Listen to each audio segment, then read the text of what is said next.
Very much, Lining, and thank you also, Jim, for inviting me to this really great conference. It's been a lot of fun.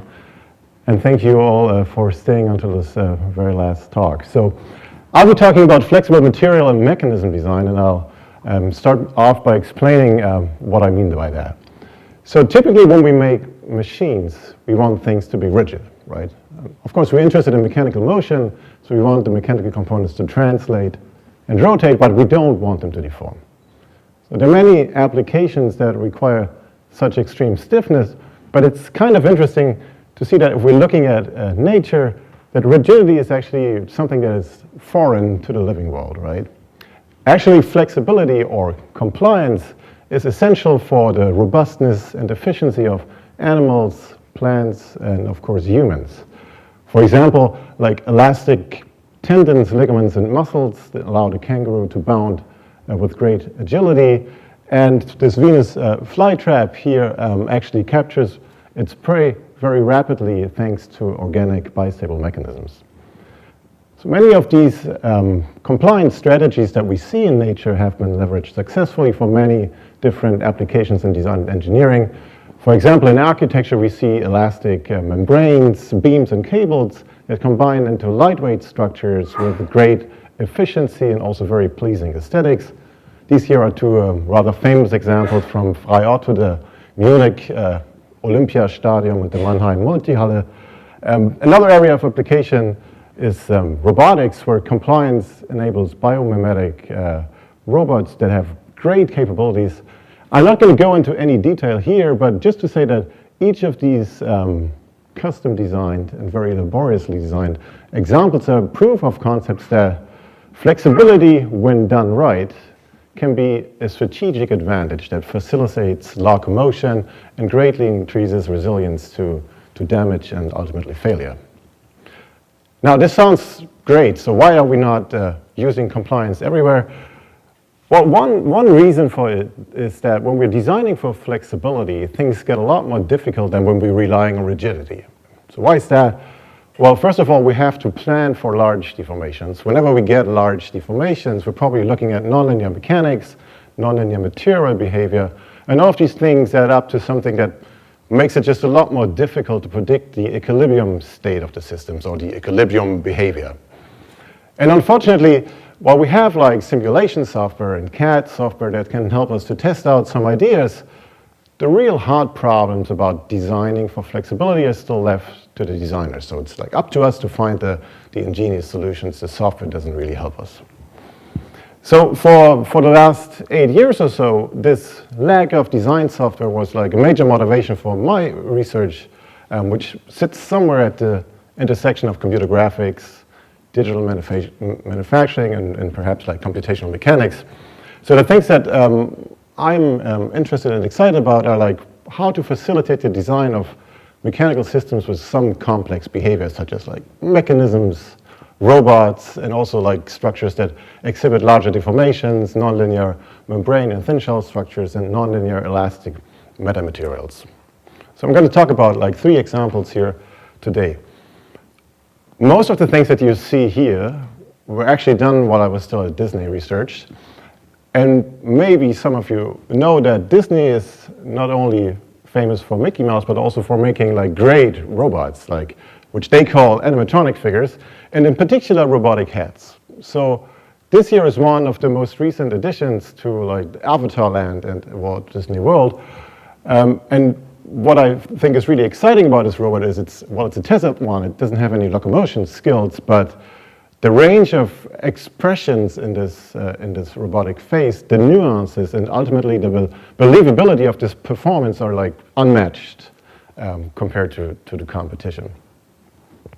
So it's also interesting to realize how many moving parts are necessary in order to get this performance, and how many hours of engineers, expert engineers, have gone into this design, because this is actually done, well, largely manually, let's say, based on a lot of experience, based on a lot of expertise. So the downside of this expert-driven approach is, of course, well, you have to have the experts, you have to pay them, and it takes time and money. So, well, that was like this insight of how difficult it is to make designs like this, that's what prompted us to look at alternative ways of making like mechanism design and mechanical design easier, faster, and ultimately more accessible to non-expert designers. So the first project in this line of work that we did is an interactive system where the user can bring in a virtual character, and our method then translates this virtual model into a 3D printable mechanical character. That system has a bunch of steps, but perhaps the most interesting one is a system where the user sketches a desired trajectory for the mechanism, and our system finds a mechanism from a database of template mechanisms that best approximates the desired trajectory. Now, how this works is, well, our system retrieves a set of examples from this library and then further optimizes the parameters of the mechanisms to best approximate the motion. And that's something that can actually, that's very fast. It runs at real-time rates such that you, as a non-expert user, can actually play around and quickly converge onto a design that works for you from an aesthetic point of view. So the second project in this line, we were thinking, well, can we go beyond like existing template mechanisms of like 4, 5, 6 bar linkages? Can we allow designers to like just take as input a kinematic chain that has a number of motors, and can we allow them to interactively decrease the degrees of freedom in this kinematic chains down to just one, like a 1 degree of freedom mechanism? So the idea of this is that the user in an interactive system, again, well, incrementally removes the motors, replaces these virtual motors that are like these red dots over here by rigid links, and such that incrementally you're getting down from 4 motors or something like that to a single degree of freedom linkage. And using this system, it's like comparatively easy to create rather complex linkages. Like this is a 10 and 111 bar linkage. There's like modeling the front and hind leg of a bull. And in this way, you can quite rapidly translate a digital animation into a physical design. So finally, the third project in this line that I was just going to quickly mention here, the aim is to enable interactive function-preserving editing of existing mechanisms. In this example here, the user was like shrinking down the bounding box of this Janssen linkage while preserving the functionality in terms of the trajectory of the feet, and then you can like go crazy and make your own Janssen walker with the funky linkage shapes. So taking together these tools, they add up into something that makes it overall relatively easy for non-expert users to create new mechanisms and machines. And for these custom designs, 3D printing is like the natural way of bringing them to reality. However, for these three things, we relied inherently on rigidity, right? And if we print them in the real world, we might find that actually some of these assumptions that we were making, they don't really apply, right? For links that are too long and too slender, they're not really going to be that rigid. They're going to be deforming. And the joints that we're using, they're also not ideal. There's going to be friction, there's going to be play, and all of these things add up to performance that might be pretty far away from what you thought you would be getting. Now, one way to mitigate these problems to some extent would be to take them into account during the design. But what if instead of like just trying to work around the limitations of rigidity, we just embrace flexibility and build it into the design tool from the ground up? And that's essentially the motivation for our work on designing compliant mechanisms, where the idea is simply that the user inputs a standard conventional mechanism, and we then replace the rigid joints with like compliant flexures, that is like blades, thin blades of elastic material that bend and twist in order to allow the mechanism to move. So the shape and the attachment points of these flexures are then optimized, they're like automatically, in order to give us like the performance that we want out of the mechanism, performance according to a number of design objectives that the user can specify. So how does this work, this design approach? Well, first we're starting like with a description, a parameterization of the mechanism. In this case here, we just have like the shape of the flexures that connect the individual rigid parts here, and then where they attached to those rigid components. So those are the parameters of the design. Once we decide on a specific design, we can do simulation in order to get the motion of that mechanism. And once we have the motion, we can evaluate various objectives. For example, like how well are we matching the trajectory that we wanted, or also like what are the deformations in the flexures, and are we happy with that? So all these performance goals, they're expressed by some objectives, which I just like call this function f of x. It could be anything. But well, I'm going to go into a little bit more detail on what objectives we're using in just a second. So this approach here, what I just outlined, you could call that the forward design approach, right? The user chooses some parameters, maybe does some simulation, builds a prototype, sees how it works, and, well, probably goes back to the start and iterates until hopefully they're happy at some point with the design. That is a seemingly simple approach, but it actually can be quite frustrating, especially if you're dealing with large nonlinear deformations. It's very difficult to anticipate what are the shapes of the flexures that best approximate the design objectives that I have. So a much easier approach compared to this forward design is to go the other way around, to say like, well, here are my objectives. Go and find what are the parameters of the mechanism that give me the best performance according to those objectives. Or said a little differently, what are the parameters that give rise to a simulated motion that optimizes all of these objectives? And that's what people typically call inverse design. It's the downside of it, I would say, is a little bit that it's technically requires a lot more sophistication. We need to do more derivatives, and we need to do optimization instead of simulation. But the advantage is that now the user can actually think in terms of high-level design goals, like really what is the performance that I want, and not what are the precise shapes of the flexures that I have to choose. All right, so the first and most fundamental ingredient for this inverse design approach is actually a way of simulating this behavior, right? We have to like somehow predict, like for a given set of parameters, what is the performance that we're getting out of it. One way of doing that is like, well, simulating the deformation of the flexures essentially would be to use like standard solid finite elements, and that's an approach that certainly works. The problem is just that this leads to very large problem sizes, and then we have large computation times, and well, things just take a very long time, and we don't really want that.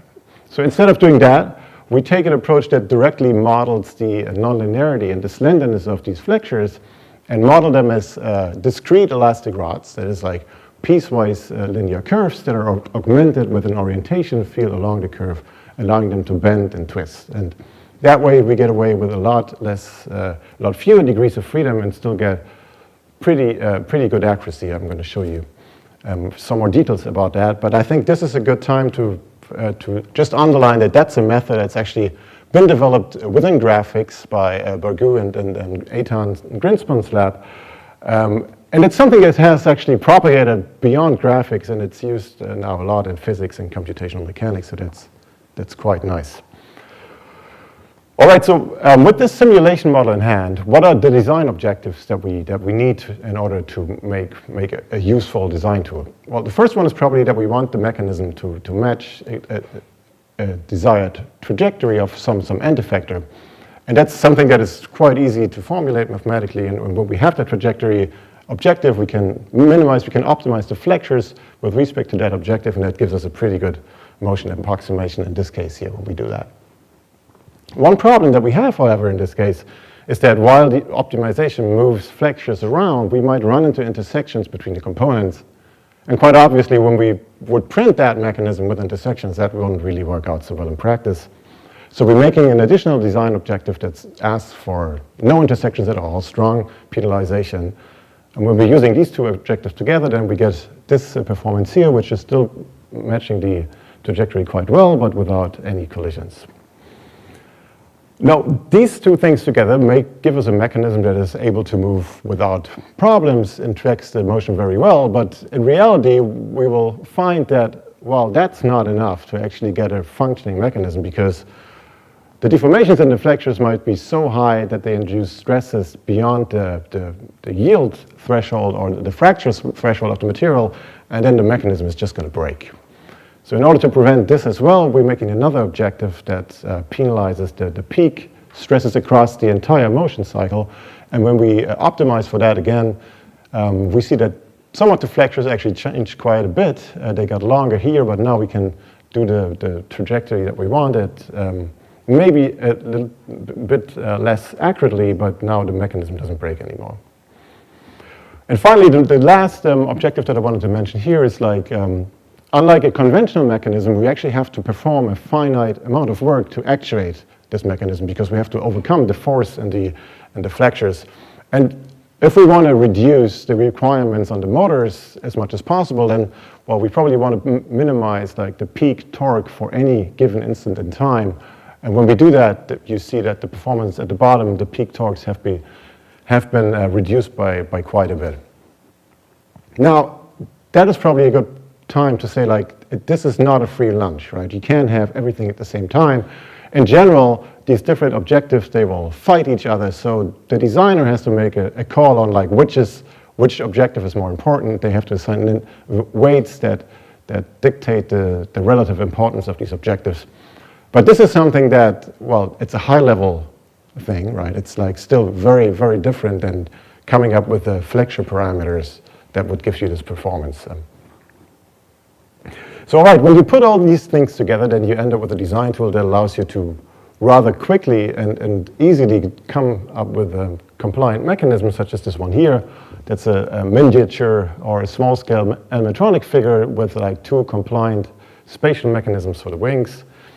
Here's another example that indicates how compliance and digital manufacturing enable a new way of making really highly integrated functional devices without any rigidly moving parts.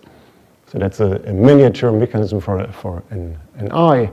And when we try to make this eye mechanism using a conventional approach, like with rigid joints, the residual support material in the spherical joints, we couldn't get it out, and it made things so stiff that before the mechanism was able to move, the members, like the individual links, they deformed significantly and actually broke before we could actually move and use the mechanism. Here's another example that just indicates a little bit how this system could also be used for like compliant robotics or like or custom prosthetics. Yeah, there we go. All right, so in this case, we used computation and simulation in order to harness flexibility and to like make the design of like compliant mechanisms easy and robust and accessible to non-expert users. Now, if we go back to nature and ask ourselves, like, what are actually what's the source of the compliance, then we realize that very often what we observe as macroscopic elasticity is actually due to a microscopic network structure. And there are many examples of these network structures that give rise to really exceptional mechanical properties, for example, like muscle tissue or the cancellous structure, the trabecular structure of cancellous bone, or the vein structure of insect wings. So all these have really very appreciable properties. They're high performance, lightweight, and many other things. So nature certainly has its way of making these materials, but if we like use our conventional fabrication processes, then, well, these are rather ill-suited for making these kind of network materials. But thanks to like the now more and more available digital manufacturing technology, we're now able to make digital network materials that have like desired properties, right? We can make like elastic materials, elastic sheets, elastic solids. We can make precisely architected metal foams and lots of other things. Now, by changing the structure, the shape of the underlying microstructure, we can control the macroscopic mechanical properties. But the question is, like, how do we actually change the structure such to obtain desired macroscopic properties, right? That's the sort of the question that leads into metamaterial design, homogenization, and all these things. And these questions are, again, particularly difficult to answer when we're looking at large nonlinear deformations, like the ones that you see here on the bottom.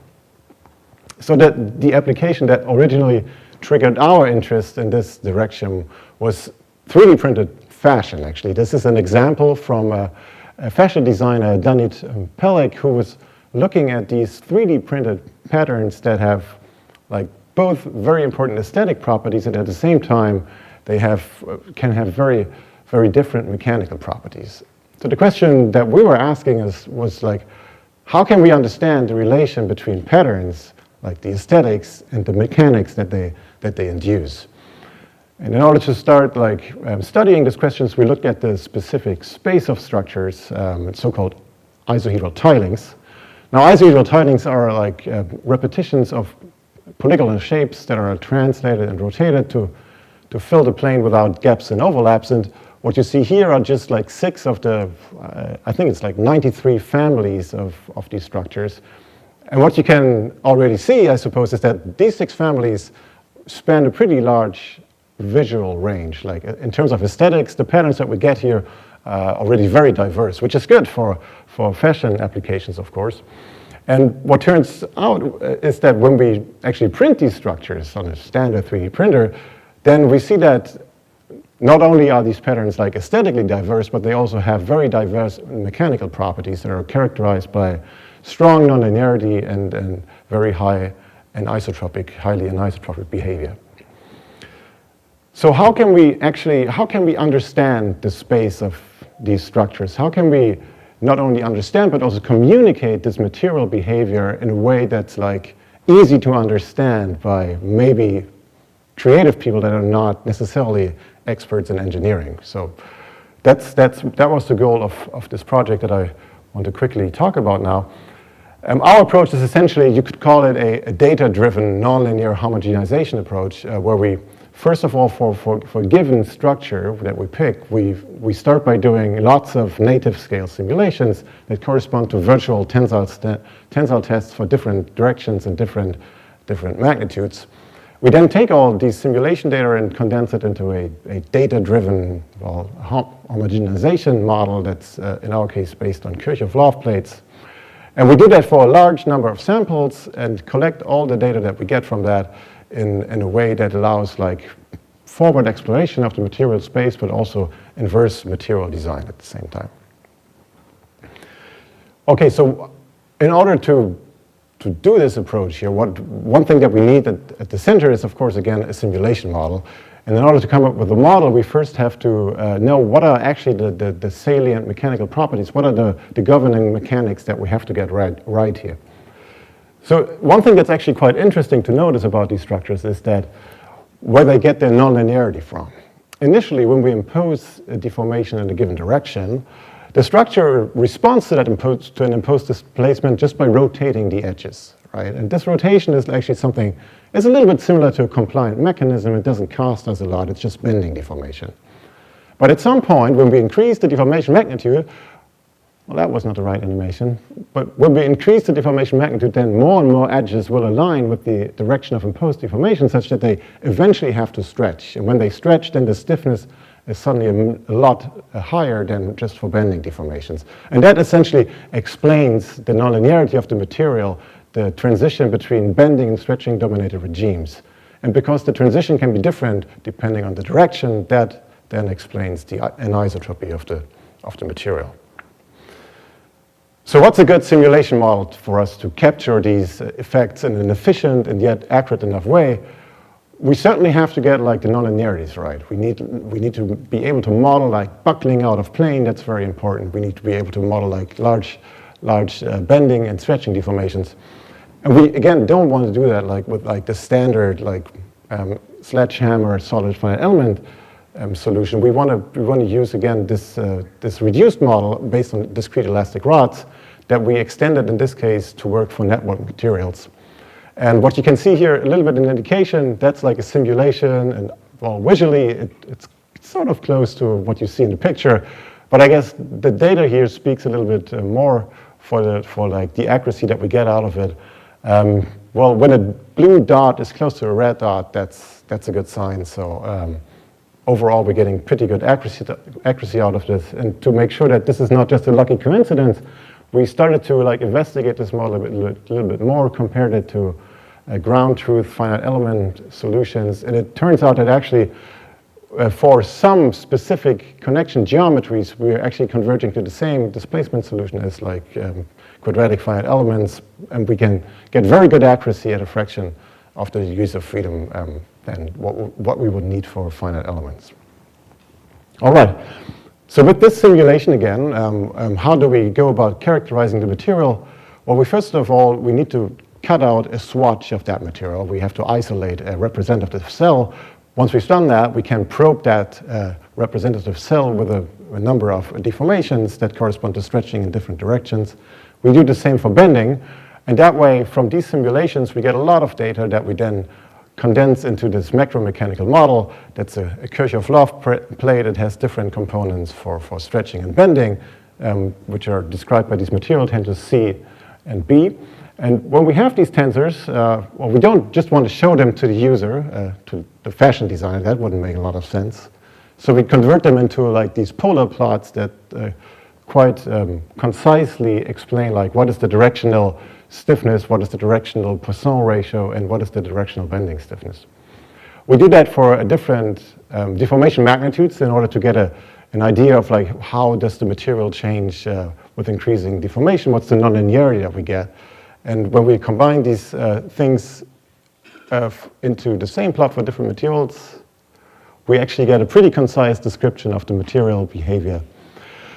So we take all this data, we put it in a database, and then make these material browser that's sort of a front end that allows users to explore the space of material behavior in a structured way, like what's the maximum Poisson ratio, maximum Young's modulus. And if you want to play with it, there's like, you can access it even on your phone at structuredsheets.com and explore the space of these materials.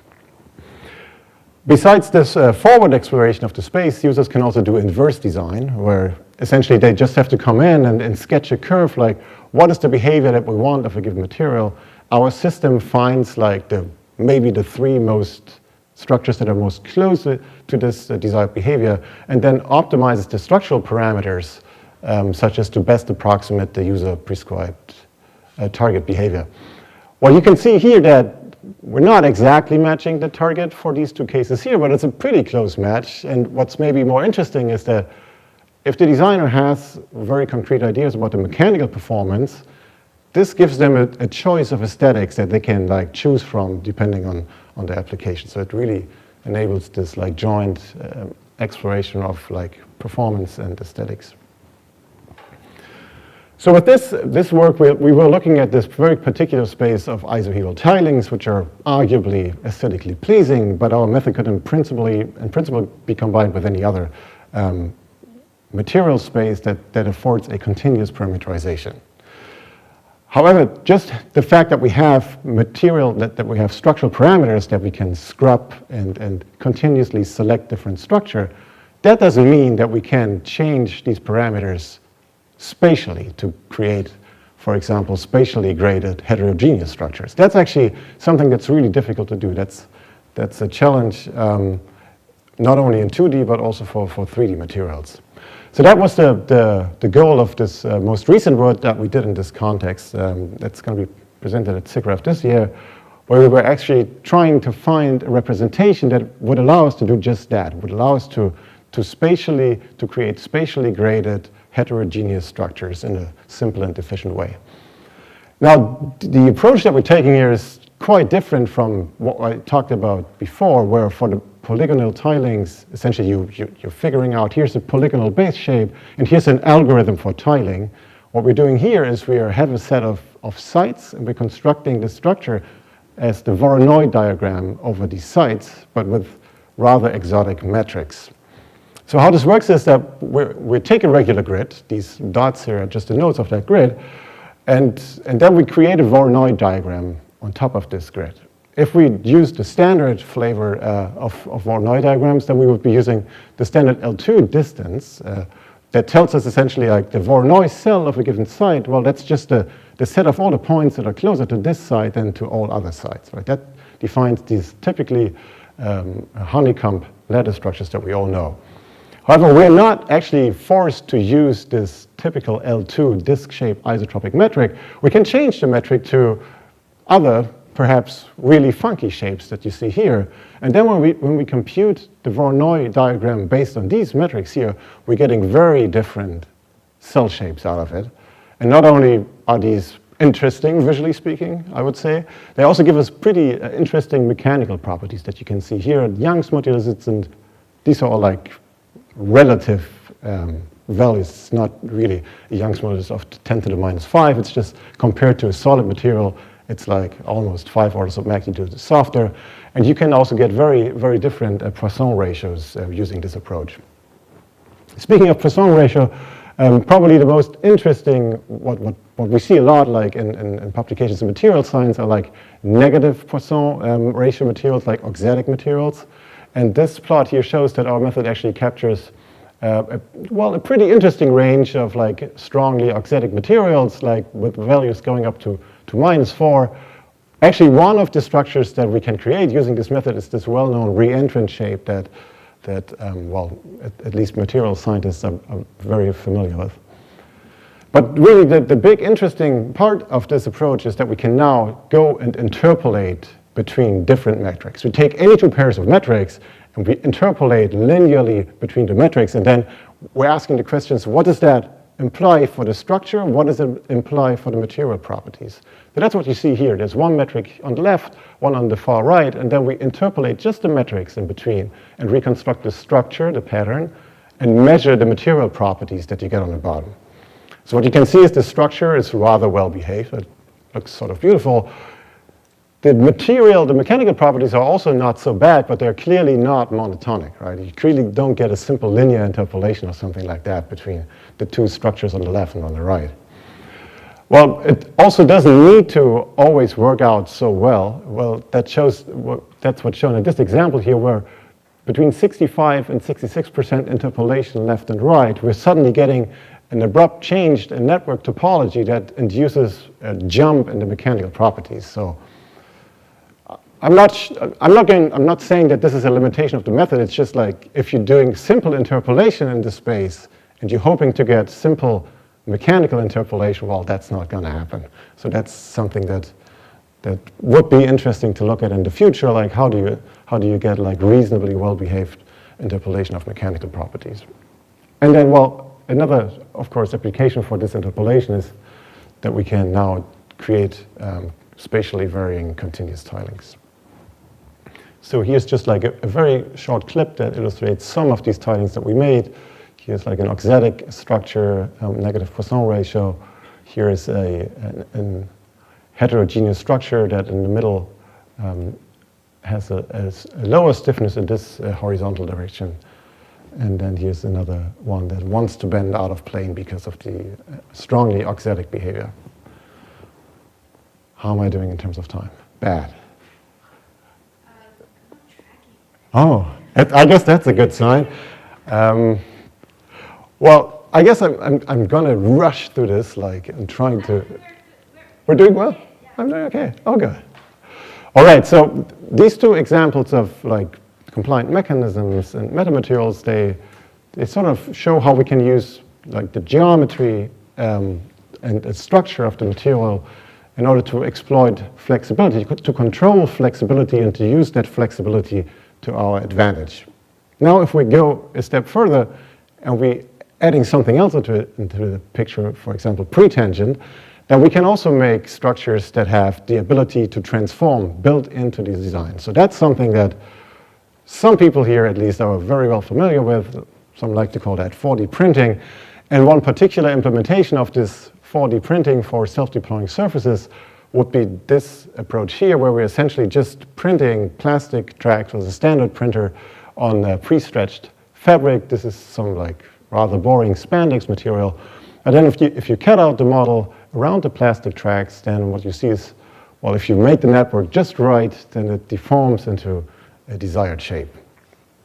So this idea is actually something that was previously explored by several people. Like we got inspired for this by like the Swiss designer Christophe Guberin, who was an artist in residence at MIT. So he did like a lot of like manual explorations, and it's a really complicated space to work in. And so we wanted to see, can we make a design tool, like again powered by simulation optimization, that would make this easier, like less guesswork, less prototyping, and a lot more in the virtual work. Now, besides like making butterflies out of this, like applications more serious, perhaps, that you could think of is like when you scale this process up or down, you could make like deployable tents, you could make foldable robots, ultralight gliders, or maybe even like foldable solar panels for space missions, who knows. But what all of these applications have in common, I would say, is that how do you come up with a structure that gives you the desired deployed state, the desired equilibrium state? That's a really difficult question. So what actually makes this so difficult? Well, there are essentially two reasons for that. One is, well, again, it's like large deformation, nonlinear mechanics, nonlinear material behavior.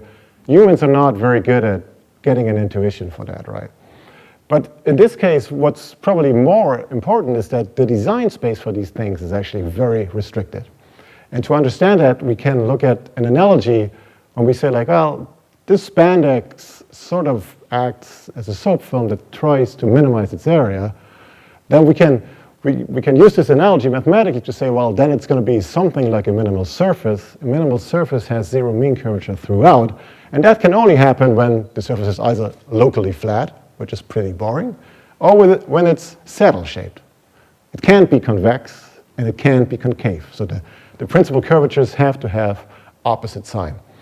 So what are all the things that you can make up out of patches that have that satisfy this minimal surface constraint? Well, that's very difficult to know in advance. So given this restrictiveness of the design space, what sense does it make to aim for a fully automated solution where the user just says like, here's a shape, make it? So instead of doing that, we again took the approach where we were saying like, let's make a tool that puts the user in the loop, but let's try to automate the technical difficult design decisions as much as possible using simulation and optimization. It starts again with a computational model that's tailored for the application. It's again, like in this case, a discrete elastic rod network based on top of a finite elements for an orthotropic material, a membrane material.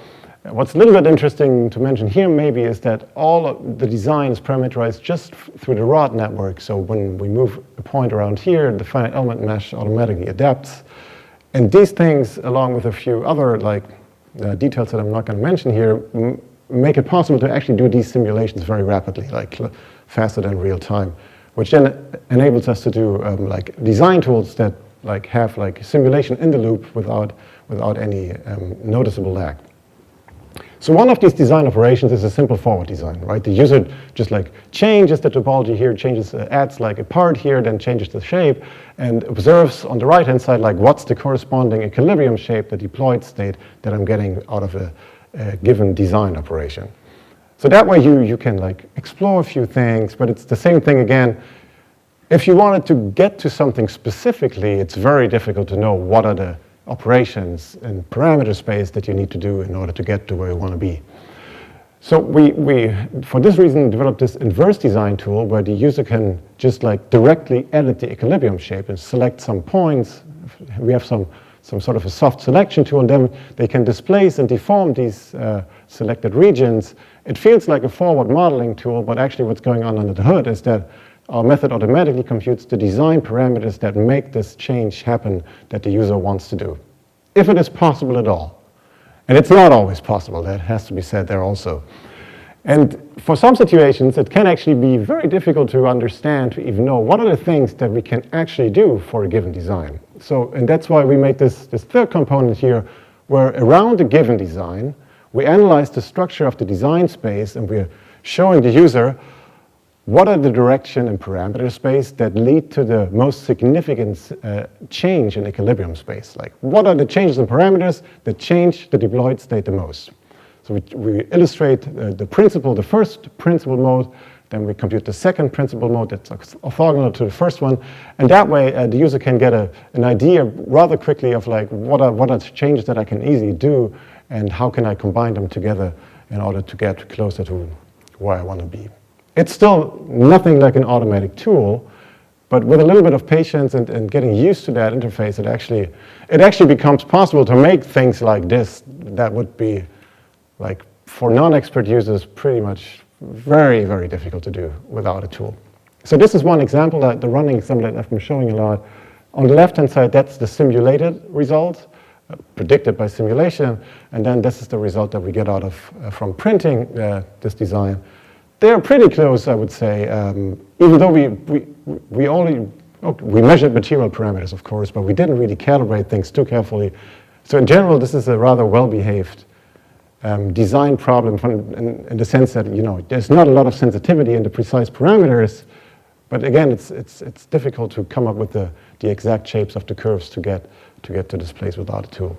Here's another example that shows like a flower made of multiple pieces. Again, simulation is pretty close to a fabricated result. Here's a car or something like that. That's sort of a mask. I think that's pretty clear. And here, I think the original idea was to make like a samurai armor. It became a little bit of a different thing, but well, it shows some interesting designs as well. All right. So with that, I'm going to stop talking. I hope I could give you an idea that when you use compliance and you combine it with additive manufacturing, that opens a whole range of new interesting applications. And when you have the right design tool for it that uses simulation optimization, then those designs don't necessarily have to be more difficult than like a standard rigid design. And they can actually also be accessible to like non-expert users like you and me, I would say. So this is, of course, a result of the work of many, many people. I want to thank a few of the collaborators. Probably I'm forgetting most of them. And thank all of you for your attention. Thanks.